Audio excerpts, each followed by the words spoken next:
Royal wedding anniversaries that end in divorce are not supposed to be marked at all. This year, 13-year-old Prince George marked one anyway.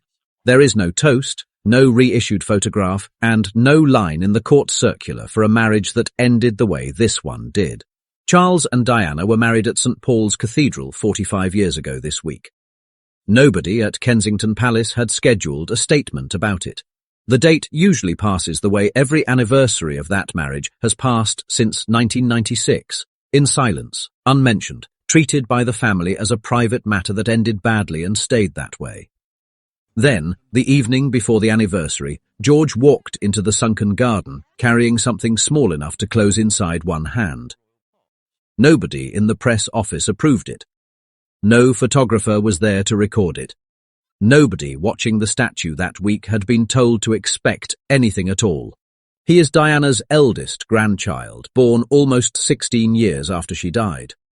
What he had brought that evening has a wedding day history far older than either of his parents, and how it reached him, more than what it actually was, is what turned one quiet visit into a story the whole family is now talking about. Here's what happened. This isn't just a boy marking a date he had no obligation to know about. It's the family's future king at 13, choosing on his own to fold his grandmother back into the one royal wedding the palace has spent almost 30 years declining to mention. Charles and Diana's anniversary has never been marked publicly since their divorce, not with a statement, not with so much as an old photograph reissued for the day. If George's gesture holds, this is the first time in nearly 3 decades that anyone inside Kensington Palace has treated 29th July as a date worth remembering rather than one worth quietly letting pass. What he did that evening in the Sunken Garden is one thing. What it did to his grandfather's composure the following morning, once Charles found out, is another, and by every account it did not stay off his face for long. The wedding itself needs little introduction. 29th of July 1981, St. Paul's Cathedral. What gets left out of the anniversary retellings is smaller, and it is the detail that matters here. Since 1858, every royal bride has carried a sprig of myrtle in her bouquet, a tradition that began with Princess Victoria, Queen Victoria's eldest daughter, using cuttings from a myrtle bush still growing today in the grounds of Osborne House on the Isle of Wight.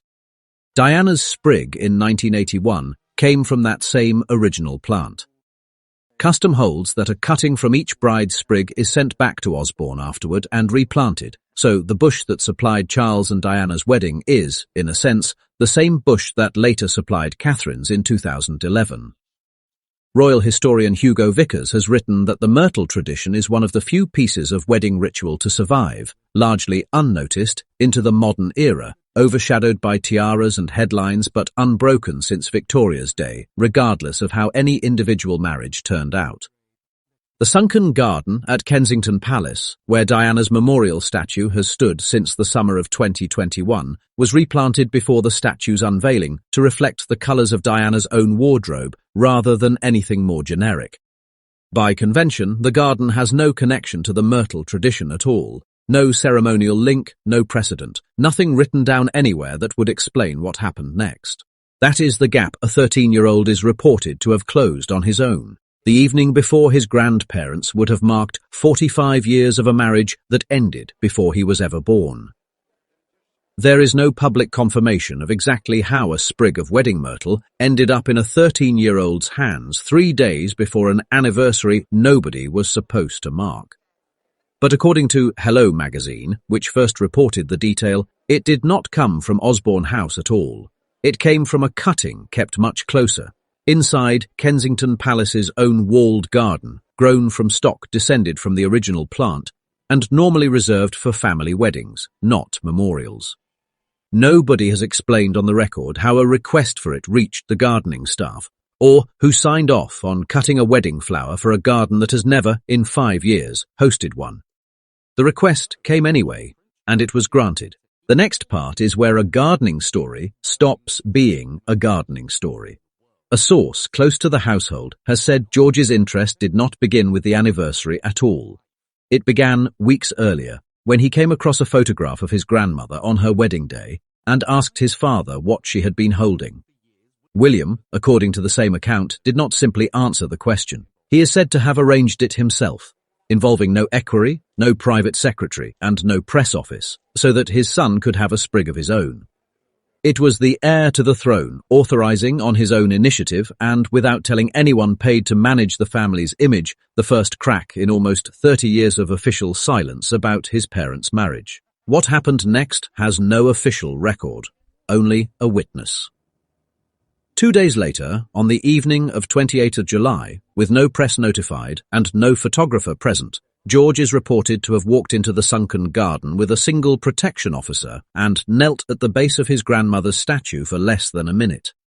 He did not leave the myrtle on the plinth, where flowers are normally left for photographs. He is said to have pressed it into the soil at the statue's feet instead, low enough that a visitor the next morning would need to know exactly where to look to find it. Then he stood, said nothing anyone recorded, and left the way he came. One person did know where to look, and within days, by a route nobody at the palace has explained, the detail reached Hello magazine. What George said, if he said anything at all while he knelt there, has not been repeated by anyone in a position to have heard it. What happened to his grandfather once the detail reached him did not stay private for nearly as long. Charles was told the next morning, before his official engagements began. According to a source who spoke to the Daily Mail, he did not say much when he heard it. He asked one question about exactly where at the statue's base the myrtle had been left, and then said nothing else on the subject for the rest of the day. What he did instead was clear one appointment that had been on his diary for weeks and go to the Sunken Garden himself, alone except for a single protection officer, on the morning of 29th of July. That sounds small, a king standing by a statue for a few minutes before breakfast. It wasn't. Charles has never been photographed at his former wife's memorial since it was unveiled in 2021. Not on an anniversary, not on her birthday, not once in 5 years. Camilla was not there. No statement was issued. No court photographer had been briefed because none had been told to come. The only record of the visit at all came from staff who happened to be tending the same garden that had supplied the myrtle 3 days before, and who described a man standing still for longer than the visit strictly required, his hands in his coat pockets, looking down at a patch of soil rather than up at the statue itself. This is where a marriage the palace spent almost 30 years declining to discuss finally gets acknowledged in its own understated way by the two people who lived it and the one who never got the chance to. William answered his son's question about a photograph. George turned that answer into a gesture at a statue. And Charles, the following morning, appears to have gone to say something no one recorded to a woman he married 45 years ago, divorced 15 years into it, and lost roughly a year after that. Nothing about it looks coordinated, and that is precisely what makes it hold together. George's request started with a photograph, not an instruction. William's help started with a father answering a question, not a plan drawn up by anyone paid to manage the family's image. Charles's visit came a full day after the fact, once he already knew what had happened without him, and once there was nothing left for him to arrange, only somewhere to stand. 3 people, a generation apart, arriving separately at roughly the same instinct, none of them waiting for the other 2 to go first. What this ordinary Wednesday actually did was quietly restore a date the family had let go dark for almost 3 decades. Royal wedding anniversaries are not, as a rule, occasions the palace marks once a marriage has ended, and this one had ended twice over, first in divorce, then in something nothing could undo. There was never an obligation for anyone to remember 29th July at all.